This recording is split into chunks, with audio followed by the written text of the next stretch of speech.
దేవునికి స్తోత్రం. దేవుని పరిశుద్ధ నామమునకు మహిమ ఘనత ప్రభావములు కలుగునుగాక. చూడండి, పరిశుద్ధ బైబిల్ గ్రంథం నుంచి మత్తయి సువార్త 18వ అధ్యాయము 35వ వచనం. మీలో ప్రతివాడును తన సహోదరుని హృదయపూర్వకముగా క్షమింపని ఎడల నా పరలోకపు తండ్రియు ఆ ప్రకారమే మీ ఎడల చేయును అనెను. ప్రియులరా, యేసుక్రీస్తు ప్రభువారు ఒక ఉపమానం చెబుతూ ఉన్నాడు. ఎలాంటి ఉపమానం అంటే అది ఒకరు పట్ల ఒకరు క్షమాపణ కలిగి ఉండాలి, సమాధానం కలిగి ఉండాలి. సహోదరులు కొన్నిసార్లు ఒకరి ఎడల ఒకరు తప్పు జరిగినప్పుడు క్షమించాలి, క్షమించే మనస్సు ఉండాలి అని ఆ సంగతి చెబుతూ ఉన్నాడు. ఏమిటి ఆ సంగతి అంటే, ఒక యజమానుడు ఉన్నాడు. ఆ యజమానుడి దగ్గర ఒక అతను 10,000 తలాంతులు అప్పు చేశాడు. అయితే యజమానుడు అతన్ని పిలిచి నా అప్పు తీర్చు అని అడిగాడు. అడిగితే ఆయన దగ్గర ఏమీ లేదు. యజమానుడు కోపం వచ్చి చాలా కాలమైంది అప్పు తీసుకొని అది తీర్చాలి, నీకున్నది యావత్తు అమ్మేసి నీ భార్యను బిడ్డలను సమస్తాన్ని అమ్మేసి నాకు రావలసినటువంటి ఆ 10,000 తలాంతులు అప్పు తీర్చు అని చెప్పి గట్టిగా వార్నింగ్ ఇచ్చాడు. ఇచ్చేసరికి అతను ఆ యజమానుణ్ణి వేడుకుంటున్న విధానం ఇక్కడ 18వ అధ్యాయం 26వ వచనం మత్తయి సువార్తలో చదువుతున్నాను, చూడండి. కాబట్టి ఆ దాసుడు అతని ఎదుట సాగిలపడి మ్రొక్కి, నా ఎడల ఓర్చుకొనుము, నీకు అంతయు చెల్లింతునని చెప్పగా ఆ దాసుని యజమానుడు కనికరపడి వానిని విడిచిపెట్టి వాని అప్పు క్షమించెను. దేవునికి స్తోత్రం. అంటే 10,000 తలాంతులు అప్పు క్షమించేశాడు. అతని దగ్గర ఏమీ లేదట. అతడు సాగిలపడి సాష్టాంగపడి ఆ యజమానుని పాదాలు పట్టుకొని, నన్ను క్షమించయ్యా, నా దగ్గర ఏమీ లేదు, నన్ను కనికరించు, తెలుసు తెలియక చేశాను, నేను తీర్చలేని పరిస్థితుల్లో ఉన్నాను అని చాలా భక్తిగా వినయంగా యజమానుడి యొక్క పాదాలు పట్టుకొని దుఃఖపడ్డాడు. అప్పుడు ఆ యజమానుడు కనికరపడి అతన్ని అప్పంతా క్షమించి పంపించేశాడు. బాగానే ఉంది. అయితే ఈ క్షమించబడ్డ వ్యక్తి బయటికి వెళ్ళి తనకు 100 దేనారాలు అప్పు ఒక అతను ఉన్నాడట. ఇతను ఒక అతనికి 100 దేనారాలు అప్పిచ్చాడు. అతని దగ్గరికి వెళ్ళి అతను గొంతు పట్టుకొని, నా 100 దేనారాలు నాకు ఇస్తావా లేదా, ఇప్పటికిప్పుడు కావాలి అని అతన్ని ఒత్తిడి చేసి అడుగుతూ ఉన్నాడు. అడుగుతూ ఉంటే అతను అన్నాడు, ఓర్చుకో అయ్యా, నేను తిరిగి ఇస్తాను, ఏదో ఒక సమయంలో నీ డబ్బు నీకు తిరిగి ఇస్తాను, నన్ను క్షమించు, తీసుకున్నాను, తర్వాత నీకు చెల్లిస్తానయ్యా అని ఎంత బ్రతిమాలినా అతను ఒప్పుకోకుండా అతన్ని తీసుకెళ్ళి చెరసాల్లో వేయించాడట. చెరసాల్లో వేయించితే ఈ సంగతి అంతా కూడా యజమానుడికి తెలిసింది. ప్రక్కనున్న వారందరూ దుఃఖపడతా ఉన్నారు. ఈ విషయం తెలిసి అతన్ని చెరసాల్లో వేయించాడు. కేవలం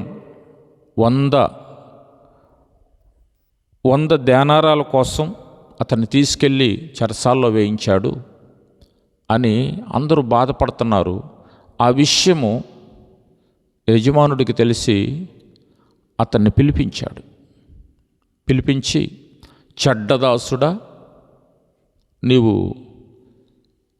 నీకు కలిగినటువంటి అప్పంతా నేను నా దగ్గర నువ్వు చేసిన అప్పంతా కూడా క్షమించాను కదా, విడిచిపెట్టాను కదా, నీవు నీ సహోదరుని క్షమించలేవా అని అతన్ని గద్దించి మొత్తం చెల్లించే వరకు నీవు ఇక్కడి నుంచి వెళ్ళకూడదు అన్నట్టుగా ఒక ఆజ్ఞ జారీ చేశాడు.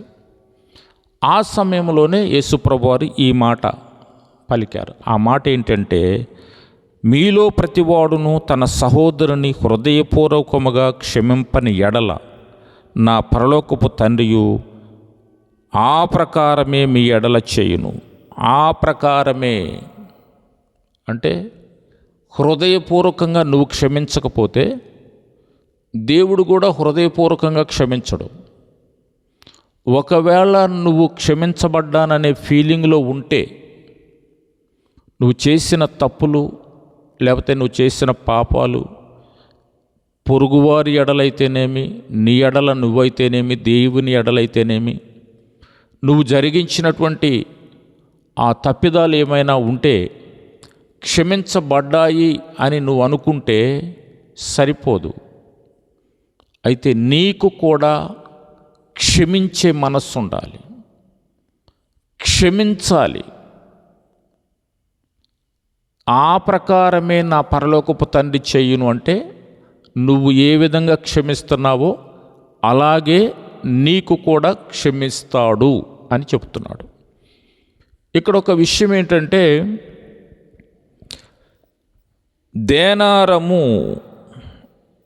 దేనారము అంటే 50 పైసలట. మన కరెన్సీలో దేనారం అంటే 50 పైసలు, ₹1. అదే తలాంతు అంటే 3600 ఒక్క తలాంతు. 10,000 తలాంతులు ఇంటూ 3600 వేస్తే ఎంత వస్తుంది? 36 పక్కన ఎన్ని సున్నాలు పెట్టాలి? ఈ యొక్క 3, ఆ యొక్క 2, అప్పుడు ఎన్ని అయినాయి? 3 కోట్లు చిల్లర అయింది కదా. అంత అప్పు లేకపోతే అంత దోషం, అంత పాపం నీలో పేరుకుపోయి ఉంటే దేవుడు క్షమించాడే, యజమానుడు క్షమించాడే. కేవలము ఒక 100 దేనారాలు, 100 × 50 పైసలు ఎంత? 100 × 50 పైసలు ఎంత? ₹50. ₹50 నీకు అప్పున్న వాడి దగ్గరికి వెళ్ళి నువ్వు గొంతు పట్టుకొని నువ్వు నాకు చెల్లిస్తావా చస్తావా అని నువ్వు పలికి అతన్ని చెరసాల్లో వేయించావే. మరి కోట్ల రూపాయల అప్పు క్షమించినటువంటి యజమానుడు నిన్నెక్కడేయాలి తీసుకెళ్ళి? అంటే తండ్రికి క్షమించే మనసు ఉంది, కానీ క్షమించబడ్డ నీకు అలాంటి మనసు లేదు అని చెబుతున్నాడు. కాబట్టి ఈ క్షమాపణ అనేది ముఖ్యంగా క్రైస్తవ జీవితంలో చాలా ముఖ్యం. యేసుక్రీస్తు ప్రభువారు అసలు భూమి మీదకి వచ్చిందే మనుషుల యొక్క పాపాలను క్షమించడానికి. మనుషులు పాపాలను క్షమించడానికి వచ్చినటువంటి ప్రభువే ఈ మాటలు చెబుతున్నాడు డైరెక్ట్గా. నేను క్షమిస్తాను, ఎంత దోషమైన ఎంత ఘోర పాపమైనా నీవు ఎన్ని హత్యలు చేసి వచ్చావో, ఎంత దుర్మార్గమైన పనులు చేసి వచ్చావో అన్నీ కూడా నీకు క్షమించబడతాయి. నువ్వు హృదయపూర్వకంగా నన్ను కనికరించయ్యా అని పాదాలు పట్టుకొని కన్నీరు గారిస్తే, నేను కనికరం గలవాడను, నీ కొరకే ప్రాణం పెట్టాను, నిన్ను శుద్ధి చేస్తాను. కానీ నీ ఎడల ఎవరైనా తప్పిదము చేస్తుంటే నీవు కూడా క్షమించాలి. క్షమించకపోతే ఈ తప్పంతా కూడా మరలా నీ మీద మోపబడుద్ది.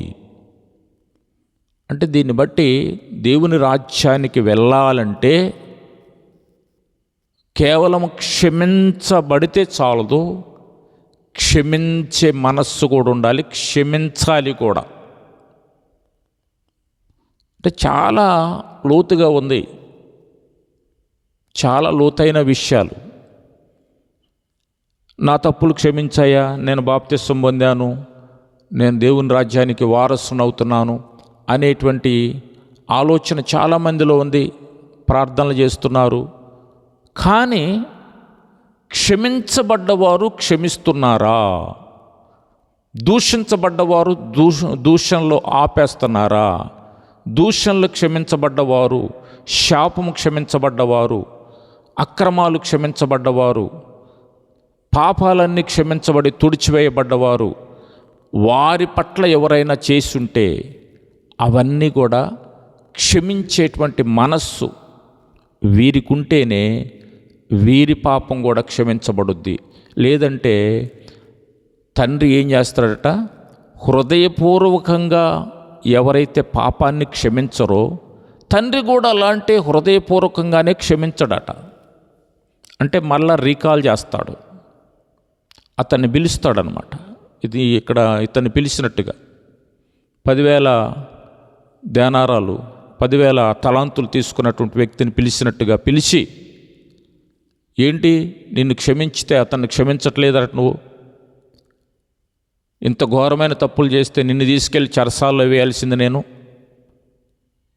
నువ్వు అతన్ని వేసావు ఏంటి చెరసాల్లో అని రీకాల్ చేసి క్వశ్చన్ చేసి నిన్ను అక్యూజ్ చేసే పరిస్థితి ఉంది.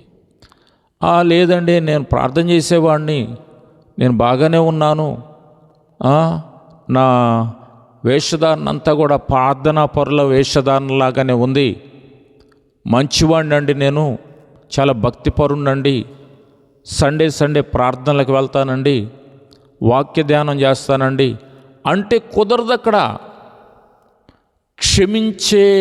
క్షమించబడ్డ నీవు క్షమించేటువంటి మనస్సు ఉండాలి, క్షమించాలి అని యేసు ప్రభువు చాలా స్పష్టంగా చెప్తున్నాడు.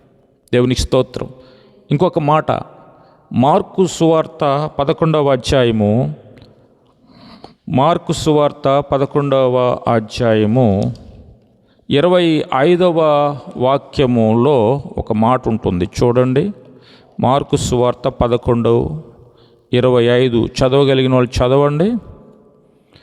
మార్కు, మీకు ఒకని మీద విరోధం ఏమైనా కలిగి ఉన్న ఎడల మీరు నిలువబడి ప్రార్థన చేయనప్పుడు ఎల్లను వాని క్షమించుడి, అప్పుడు పరలోకమందున్న మీ తండ్రియు మీ పాపములు క్షమించును. కింద ఫుట్నోట్లో ఏమని ఉంటుంది, మీరు క్షమింపని ఎడల పరలోకమందుడు మీ తండ్రియు మీ పాపములు క్షమించడు. అంటే ఈ గుణం ఉండాలి. ఏంటి? క్షమించే గుణం ఉంటేనే నువ్వు క్షమించబడతావు. చాలా స్పష్టంగా దేవుని వాక్యం చెబుతూ ఉంది. దీనికి విరుద్ధంగా దేవుడు వాక్యానికి విరుద్ధంగా, ఆయన పలికిన మాటలకు విరుద్ధంగా ఆయన ఏమీ చేయడు. నీకు సపరేట్గా ఏమో ఒక కొత్త సిద్ధాంతాన్ని ఏమి చెప్పడు ఆయన. నిన్ను క్షమించాలంటే నువ్వు క్షమించే మనస్సు కలిగి ఉండాలి, క్షమించగలిగి ఉండాలి. అందుకని ఇక్కడ మార్కు కూడా ఏమని మాట్లాడుతున్నాడంటే, మీకు ఒకని మీద విరోధం ఏమైనా కలిగి ఉన్న ఎడల మీరు నిలవబడి ప్రార్థన చేయనప్పుడల్లా వాడిని క్షమించుడి. అంటే ప్రార్థన చేసేటప్పుడు కూడా నేను వాడిని క్షమిస్తున్నాను ప్రభువా, నా హృదయాంతరంగంలో అతని మీద బాధ ఉంది, నాకు ఇలాగ చేశాడని నాకు నష్టం చేశాడని, నాకు కష్టం తెప్పించాడని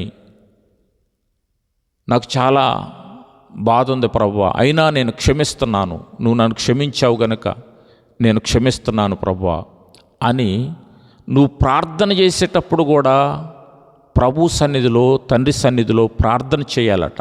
నేను క్షమిస్తున్నానయ్యా అని ప్రార్థన చేయాలట.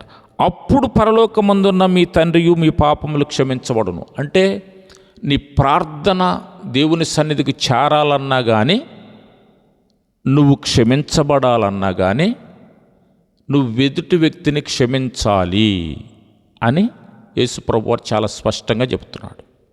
దేవునికి స్తోత్రం. ఇక లూకా సువార్తలో కూడా ఒక మాట వ్రాయబడింది. చూడండి, 6వ అధ్యాయం 38. క్షమించుడి, అప్పుడు మీరు క్షమింపబడుదురు. ఇయ్యుడి, అప్పుడు మీకు ఇయ్యబడును. అణచి కుదిలించి దిగజారునట్లు నిండు కొలతను మనుష్యులు మీ ఒడిలో కొలుతురు. మీరు ఏ కొలతతో కొలుతురో ఆ కొలతతోనే మీకు మరలా కొలవబడును. అంటే క్షమించుడి, అప్పుడు మీరు క్షమించబడతారు. క్షమించకపోతే అప్పుడు మీరు క్షమించబడరు. క్షమించుడి, అప్పుడు మీరు క్షమించబడతారు. ఇయ్యుడి, అప్పుడు మీకు ఇయ్యబడుతుంది. అణచి కుదిలించి దిగజారునట్లు నిండు కొలతను మీ ఒడిలో కొలుతురు. అంటే నువ్వు ఇస్తే లేదా నువ్వు క్షమిస్తే నీకు కూడా అలాగే ఇవ్వబడుతుంది, అలాగే క్షమించబడుతుంది. ఇక్కడ ఒక మాట చాలా స్పష్టంగా మాట్లాడుతున్నాడు. మీరు ఏ కొలతతో కొలుతురో ఆ కొలతతోనే మీకు మరలా కొలవబడును. నువ్వు ఎంత క్షమిస్తావో నువ్వు కూడా అంతే క్షమించబడతావు. నువ్వు హృదయపూర్వకంగా క్షమిస్తే నీ దోషాలు కూడా దేవుడు హృదయపూర్వకంగా క్షమిస్తాడు. మనసులో ఏమీ లేకుండా వారిని ప్రేమపూర్వకంగా నువ్వు ట్రీట్ చేస్తే నిన్ను కూడా ప్రేమపూర్వకంగా ట్రీట్ చేస్తాడు దేవుడు. ఇది దేవుని వాక్యం చెబుతున్నటువంటి సత్యం. కాబట్టి పాప క్షమాపణ అనేది కేవలం మనం ప్రార్థన చేస్తే వచ్చిద్ది అని అనుకోవడం చాలా తప్పు. ప్రార్థన చేసిన తర్వాత, క్షమించబడ్డ తర్వాత మనలో ఒక గుణం రావాలి. ఆ గుణం ఏంటంటే, మనము మేలు పొందుకున్నాము, మనం క్షమించబడ్డాము, దేవుడు మనల్ని ఈ దోషము నుంచి కడిగి శుభ్రం చేసి పరిశుద్ధపరిచాడు. నా స్థితిలో నేనున్నప్పుడు నన్ను ప్రభు క్షమించాడు, వారు కూడా క్షమించబడ్డారు, నేను వారిని క్షమించాలి. ఒకప్పుడు నేను ఆ స్థితిలోనే ఉన్నాను, క్షమించలేని స్థితిలో ఉన్నాను అని నువ్వు జ్ఞాపకం చేసుకొని క్షమించే మనస్సు కలిగి ఉండాలి, క్షమించాలి. అప్పుడే దేవుని రాజ్యానికి వారసత్వం ఉంది అంటాడు. దేవునికి స్తోత్రం. ఇక యాకోబు పత్రికాకారుడు చివరిలో ఒక మాట చెప్తాడు. చూడండి, యాకోబు పత్రిక ఆ మాట, ఒక్క మాట చదివి చూడండి. 5వ అధ్యాయము 16వ వాక్యం. మీ పాపములను ఒకనితోనొకడు ఒప్పుకొనుడి, మీరు స్వస్థత పొందినట్లు ఒకని కొరకు ఒకడు ప్రార్థన చేయుడి. నీతిమంతుని విజ్ఞాపన మనఃపూర్వకమైనదై బహుబలము గలదై యుండును. మీ పాపములు ఒకనితోనొకడు ఒప్పుకొనుడి అంటే దాని అర్థం ఏంటంటే సమాధాన పడండి. క్రైస్తవ లోకంలో ఒకరినొకరు క్షమాపణ అడుక్కోవడం, నేను నీ పట్ల ఈ తప్పు చేశాను, ఈ విధంగా ప్రవర్తించాను, నన్ను క్షమించు, ప్రభు ఇలాగ నాకుతో మాట్లాడారు అని ఒకని తప్పులు ఒకడు చెప్పుకొని ఒప్పుకుంటే ఏం జరుగుద్దంటే స్వస్థత కలుగుద్దట. దేవునికి స్తోత్రం. ఎందుకు బలహీనతలు మనుషుల్ని ఆవరించి సంఘంలో ఉన్నటువంటి వారినే, మంచి మంచి విశ్వాసులు అనుకున్న వారినే, ప్రార్థనా పరులు అనుకున్న వాళ్ళనే, ఆత్మ కలిగిన వారినే పీడిస్తూ ఉన్నాయి అంటే మనుష్యులు కలిసి ఉంటున్నారు కానీ మనస్సుల్లో ఒకరికి విరోధ భావాలు ఉన్నాయి. మనుషులు ఒకటే కమిటీలో ఉంటున్నారు, ఒకటే సంఘంలో ఉంటున్నారు, ఒకటే సభల వేదికల మీద కూర్చుంటున్నారు, ఒకటే సభల్లోనికి వెళ్ళి ప్రార్థనలు చేస్తున్నారు, పాటలు పాడుతున్నారు, దేవుని కొరకు పని చేస్తున్నట్టుగా ఉంటున్నారు సభల్లో. కానీ ఒకని తప్పిదాలు ఒకడు, ఒకరి పాపాలు ఒకరు. మనస్సు విప్పి నీ పట్ల నేను ఇలాగ ప్రవర్తించాను, నన్ను క్షమించు, నేను ఇలాగ అనుకోకూడదు అని ఒకరి తప్పులు ఒకరు ఒప్పుకుంటేనట, చెప్పుకుంటేనట స్వస్థత జరుగుద్దట.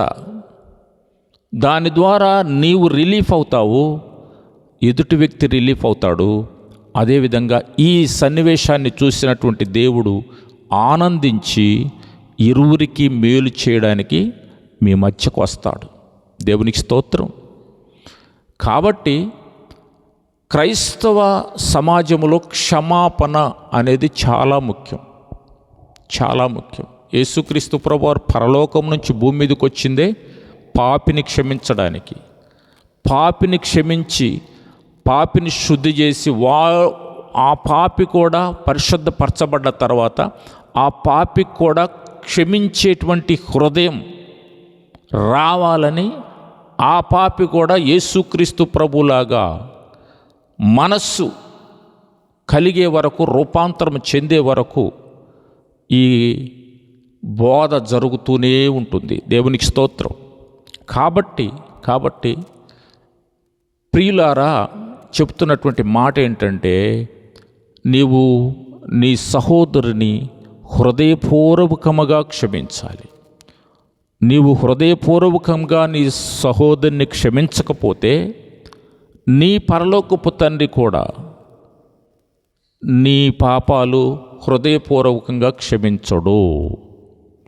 మనస్సులో ఏ మూల కూడా ఆ విరోధ భావం కానీ, క్షమించలేని తత్వం కానీ లేశమైన ఉండకూడదు. మన తండ్రి అయిన దేవునిలాగా, మన ప్రభు అయిన యేసయ్యలాగా అలాగా మన హృదయాలు రూపాంతరము చెందే వరకు, క్రీస్తు ప్రభు సారూప్యము మనలోకి వచ్చే వరకు మనము ఈ బోధలో ఎదుగుదుముగాక, రూపాంతరము చెందుదుముగాక. దేవుడు తన వాక్కులు దీవించుగాక. ప్రార్థించేద్దాం. పరిశుద్ధుడా, ప్రేమగల దేవ, నీకు వందనాలు. ఈ మాటలు మా హృదయాల్లో ముద్రించండి. ఈ మాటల ప్రకారంగా క్షమించేటువంటి స్వభావాన్ని కలిగి మేమందరము జీవించినట్లుగా సహాయం చేయండి. మేమందరము క్షమించబడ్డాం, నీ రక్తములో కడగబడ్డాం.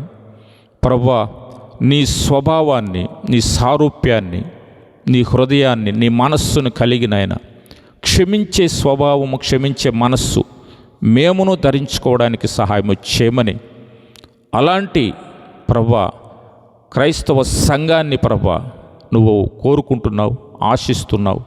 అలాగ తయారు కావాలనే ప్రభువా ఆయా వధువు సంఘం కొరకు ఎదురు చూస్తున్నావు ప్రభువా. నీకు వందనాలు, స్తోత్రాలు ప్రభువా.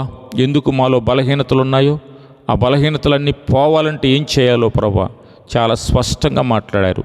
ఈ మాటలు మా హృదయాల్లో నాయన అయా నిలుచున్నట్లుగా, ఈ మాటల ప్రకారంగా మేము జీవించినట్లుగా, ప్రార్థనలు చేయనట్లుగా, అలాంటి స్వభావం, అలాంటి గుణము మేము అలవర్చుకున్నట్లుగా నీ ఆత్మ మాకు దయచేయమని యేసు నామములో ప్రార్థించి వేడుకుంటున్నాము తండ్రి. ఆమెన్. ఆమెన్.